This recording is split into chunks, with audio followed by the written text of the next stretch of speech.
And then having that sort of belief in myself that I'm like, you know what, I could figure this out. I don't know what I'm doing, but I could figure this out. And then having that faith to jump and really conviction and trust in yourself. Hey guys, welcome back to the Leadership Stack Podcast, the podcast for entrepreneurs by entrepreneurs to increase your leadership, teamwork, and profits. This is your host, Sean C., aka Mr. CEO at 22.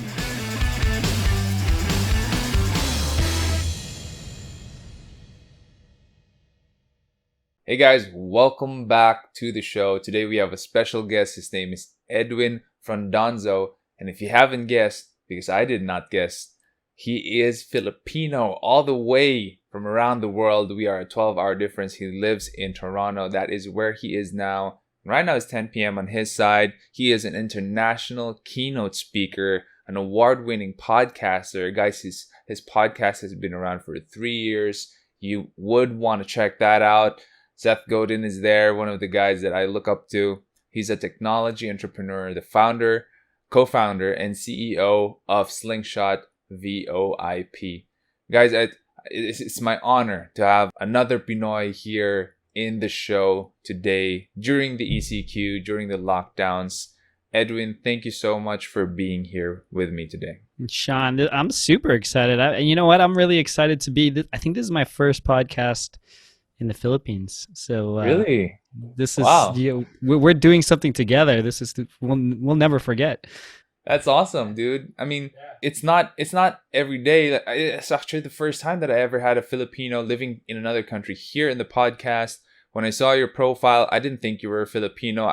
I couldn't guess. Honestly, I couldn't guess your nationality, but it's super awesome to know that you're a Pinoy like me. No, I mean, this is exciting, and I'm just slowly learning more. Actually, this year, and we could talk about it a bit later, but I'm finding more and more and connecting with the other Pinoys across North America who are like sort of the thought leaders and doing podcasts and doing other things, and they're out there. They're hard to find, like because they're not, but they're there. There's actually, and they're coming up, so it's kind of cool. And I'm trying to connect with them and looking to see how we could collaborate or at least help each other, right? The podcast, the Leadership Stack Podcast, we talk about three things mostly, and that's entrepreneurship, leadership, and management. All three, I think, we can learn from in a massive way from you because you've done this. You started your own company. You're doing your own podcast now, and even doing public speaking on the side. Honestly, we have a lot in common because those things are also stuff that I'm doing. We are always interested in the startup journey because a lot of entrepreneurs, those are the times when we reminisce back and say, oh, those were the good old days, right? And so I want to know, what was your startup journey look like? I know you worked before as an employee and then you founded your own company. Can you tell us a little bit more about that? Yeah, I mean, my startup journey, it's a long journey and it was a long process, but the actual, I guess, time when I left a full-time job or left the salary for good, I was working for a smaller telecommunications company and having come from IBM, which is an international company in the sales organization, and learning how to do sales. Being an entrepreneur, we all get restless, right? So I stayed at IBM like a year and a half, and I'm like, I gotta move. I found this opportunity in a smaller telecom company, which telecommunications is my background, and the sales manager, the sales director there, he liked me. He knew I came from so I'm a computer engineer, but he saw that I had very rough sales communication skills, but he liked the way I connected and the way I presented myself, that he was like, Edwin, I'm going to give you a chance. You come in here, be a sales executive. So I came in there and he taught me a lot of things, but the owners of that company, they recognized that I was an entrepreneur. They were like, oh, this guy does a lot of work. So they gave me an opportunity to say, hey, listen, we want to build this side of our business. Why don't you go with this, along with your job role of creating sales, why don't you build this part of this business for us and help us? So here you go. I'm doing this, doing some sales and helping them build this other side of the business, which it started growing. And I was thinking to myself, why am I working so hard and helping these folks build a business in something that I think I could do? So I talked to a friend of mine at that point. I says, hey, listen, man, I think I got to go. And then I literally quit probably 2 or 3 weeks after that. And that was the start of my entrepreneurship journey for sure. And so I want to ask some questions that are commonly asked me by people here who, like you, want to start their own business. Not sure if they realize that they can do it on their own or if they really just want to jump ship. What were your indicators during that time?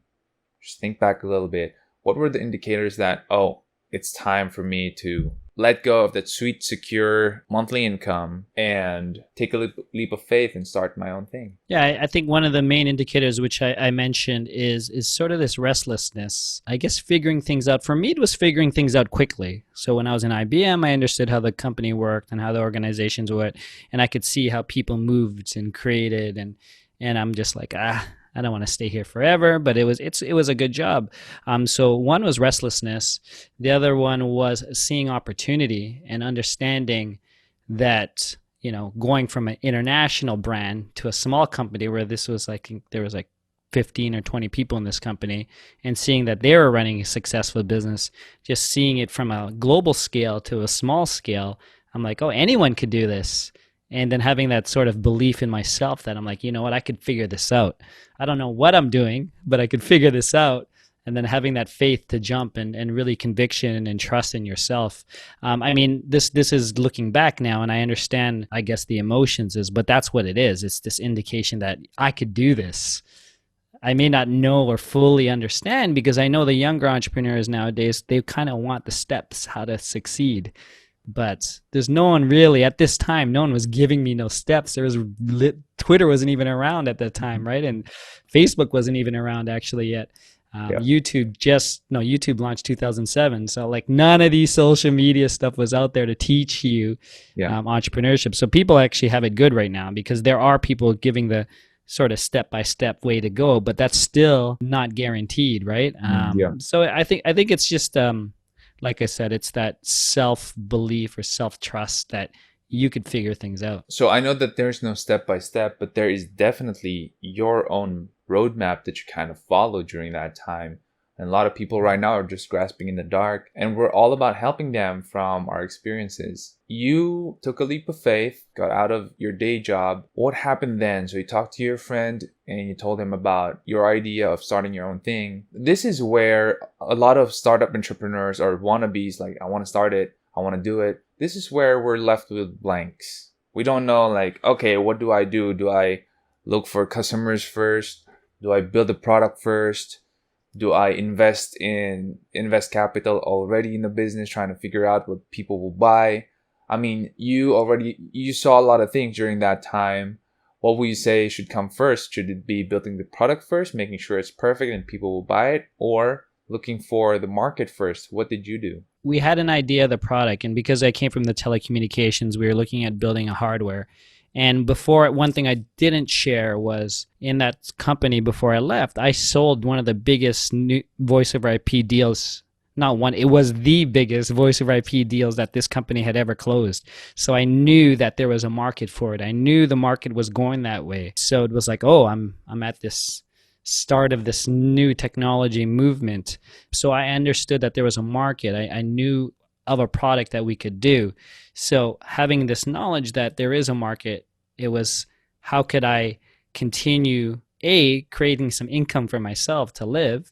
So I quickly figured out how I could find partnerships so I could create customers. Maybe I didn't have my product done yet, but I was still selling something to these ideal customers of mine. So whenever I get into a mentorship or when I'm working with new startups or entrepreneurs, I always talk about looking for the customer. You don't have to have the full solution, but if you have an idea and someone else is actually selling this, so there's a market, unless you're creating something really net new, no one ever created this in your whole life, and I'm willing to bet most people aren't coming in with that net new creation, like Elon Musk, spaceship. There was a market for it. It's a very small market, but he knew there was a market for it. I think you got to get out there and quickly look for a customer and get that small win. It doesn't have to be huge. That feels good to get your first deal. And then you could go and really fine tune it. And what I always talk about, and maybe, you talk about it all the time, is reiterating. That's just your beta product, and then you figure it out, how to deliver it, how to ask for the money, how to collect the money. Okay, let's refine it, let's get it better, and then repeat, rinse, repeat, rinse, repeat. But I always talk about, you have an idea, go talk to 10 customers, ideal customers. Okay, you have this great idea, great. Okay, talk to them, see if it's solving one of their pains.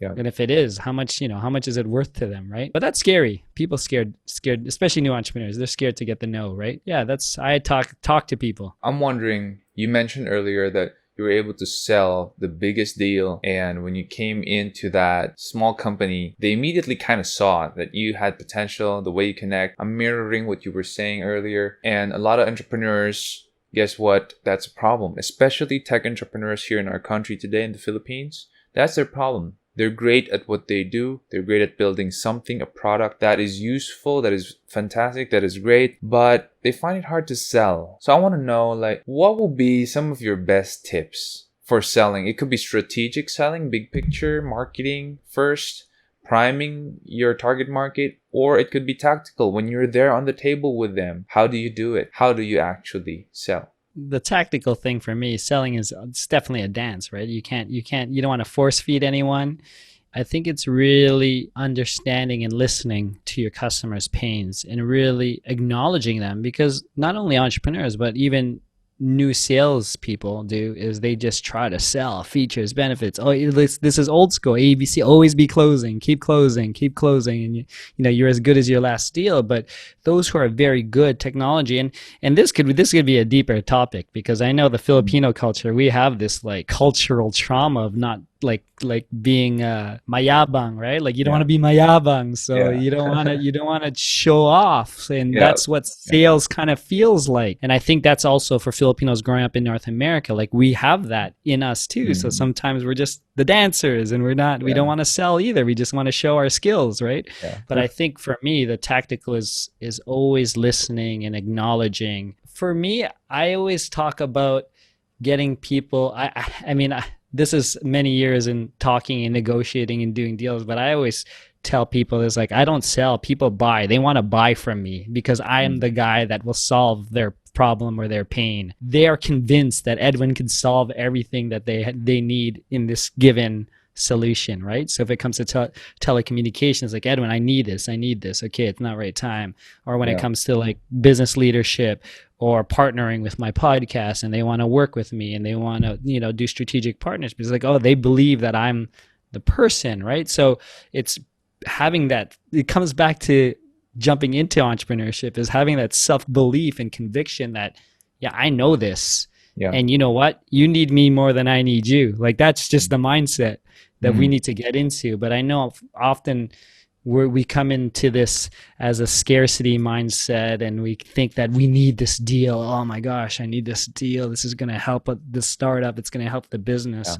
Yeah. And then what ends up happening over and over again for new entrepreneurs and even seasoned entrepreneurs is we end up bending over for a new customer, and we start doing something that we may not like, or we may regret because they're not the right customer anyways. So I think it's having that self-conviction ultimately when you're in this negotiations and talking, and not being afraid to walk away from a big deal, right? And say, listen, you know what, Sean, I don't think I could help you. And you know what's going to happen? They're like, oh, wait, come back. I think you can help me. I think you can help me. Why don't we talk about that? So I think having that, I could walk away from this deal. I don't need this deal. I think I used to write this stuff down before I used to go into deals. It was what do I want from this? What's my immediate next steps in this meeting that I want to happen? And if not, what am I going to do? So it's really coaching myself before I go into a meeting, what I want to happen. That's it. It comes down to self-confidence, self-conviction of self, I think, ultimately. And it sounds like if you know what you bring to the table, that enables you to be able to say that, it's a no deal, and that's fine.